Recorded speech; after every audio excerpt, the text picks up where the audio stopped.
कानिया कुवारी भूखल रह सावन भर सुमारी। अच्छा ऐसे का होई?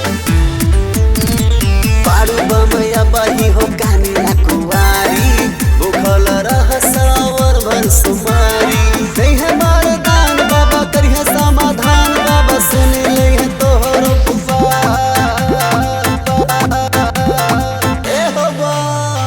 ए हो बम चल जल ढारा हो बाबा के सरनिया यसन मरा हो।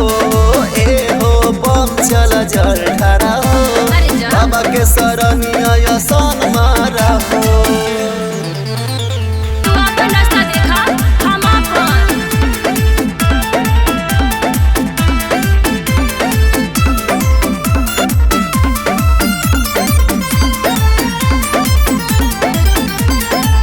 बम बम भोले डमरू वाले भोले बाबा मतवाले हैं। पीते सादा भंग के प्याले नथ कृपालु दयालु है। अच्छा सच कहा था?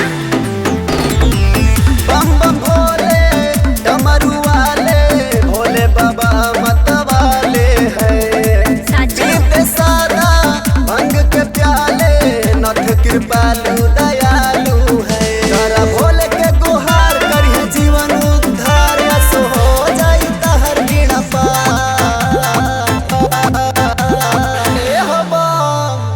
ए हो बम चल जल ढारा हो बाबा के सरनिया यसन मरा हो।